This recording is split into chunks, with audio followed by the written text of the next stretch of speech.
Megastar, mega power star ఇద్దరు పోటీ పడుతున్నారు. ఇంతకీ మెగాస్టార్ చిరంజీవి గారు, mega power star Ram Charan గారు ఎక్కడ పోటీ పడుతున్నారు అనుకుంటున్నారా? 4 వారాల కిందట మీసాల పిల్ల మీసాల పిల్ల అంటూ ఇలా కర్చీఫ్ అలా ఎగరేసి స్లో మోషన్ స్టెప్పులు వేస్తే మెగాస్టార్ చిరంజీవి గారు అందరూ అబ్బురపడ్డారు.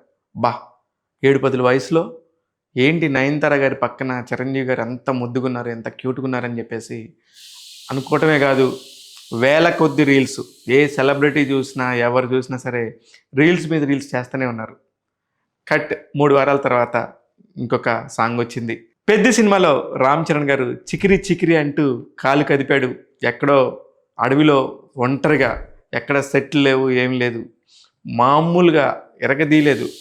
జానీ మాస్టర్కి నేషనల్ అవార్డు వచ్చిన తర్వాత మళ్ళీ గట్టిగా వినిపించిన పాట చాలా కాలం తర్వాత సూపర్గా ఉన్న సాంగ్ రామ్ చరణ్ గారి స్టెప్పుల ద్వారా వచ్చింది. కానీ ఇక్కడ వీళ్ళిద్దరికి ఎందుకు కాంపిటీషన్ అన్నానంటే, 3 వారాల కిందట చేసిన చిరంజీవి గారి పాట 53 మిలియన్లు దాటితే, కరెక్ట్గా 3 రోజులు కూడా దాటలేదు, 4వ రోజులకు ఎంటర్ అయ్యాము.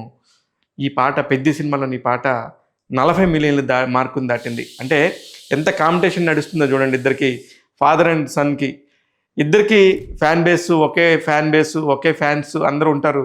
కానీ ఇద్దరిలో ఎవరు గెలుస్తారు, ఎవరిది బాగా ముందుకెళ్తుందంటే అందరు యూత్ అంతా కూడా ఓట్లు వేయబట్టో, యూత్ అంతా కూడా చూడబట్టో, కొత్తగా ఉండటంతోనే, ఏఆర్ రెహమాన్ మ్యూజిక్ మ్యానియానో, పెద్ద సినిమాకి ఏదో ఒక క్రెడిబిలిటీ స్టార్ట్ అవడంతోనే అందరూ కూడా రామ్ చరణ్ వైపు మొగ్గు చూపుతున్నారు అనుకుంటున్నారు. కానీ ఇద్దరికి మంచి కాంపిటీషన్ నడుస్తుంది.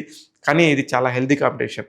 ఎందుకు హెల్దీ కాంపిటీషన్ అంటున్నానంటే, చిరంజీవి గారి పాట డ్యాన్స్ చేయాలా, రామ్ చరణ్ గారి పాట డ్యాన్స్ చేయాలా అనేది ఇంట్లో ఉన్న పిల్లలందరికీ పోటీ పెడితే సగం మంది చిరంజీవి గారి పాటకే స్టెప్పులు వేస్తారంటున్నారంట. చూడాలి. రామ్ చరణ్ గారు, మీరు డాడీ కంటే కొంచెం తగ్గినట్టున్నారు. పర్లేదు, తగ్గినా కూడా మెగాస్టారే, మెగా పవర్ స్టారే. ఫ్యాన్స్కి ఇద్దరే దానికి తగ్గట్టుగా వాళ్ళు ఎన్నుకునే పాటలు కూడా అత్యద్భుతంగా ఉంటున్నాయి. నెంబర్ 1 మెలోడీస్గా ఉంటున్నాయి. చాలా తక్కువ కాలంలో ఇంత ఫాస్ట్గా పాటలు చూడటం అనేది చాలా అరుదుగా జరుగుతుంది. ఈ 2 ఫీట్లు కూడా జరిగింది కొణిదెల వారి ఇంట్లోనే, మెగాస్టార్ గారి ఇంట్లోనే. అందుకనే ఇది కాంపిటీషన్ కాదు, ఇది చాలా స్వీట్ హెల్దీ కాంపిటీషన్. ఎంజాయ్ చేస్తూ ఉండండి. ఇప్పుడు ఇది ఒక్క పాటకే ఇదొక పాట అదొక పాట వస్తే ఇలా ఉండింది. రాబోయే రోజుల్లో ఇంకా చాలా కాంపిటీషన్స్ జరుగుతాయి రామ్ చరణ్ వర్సెస్ మెగాస్టార్ మధ్యలో. అవన్నీ కూడా చాలా సరదాగా ఫ్యాన్స్ ఎంజాయ్ చేస్తారని మనస్ఫూర్తిగా కోరుకుంటున్నాం. ఇలాంటి అనేక విషయాలను ఎప్పటికప్పుడు ట్యాగ్ తెలుగులో మీ ముందుకు తీసుకొస్తూ ఉంటాను. చూస్తూనే ఉండండి. నేను మీ శివ మల్లాల.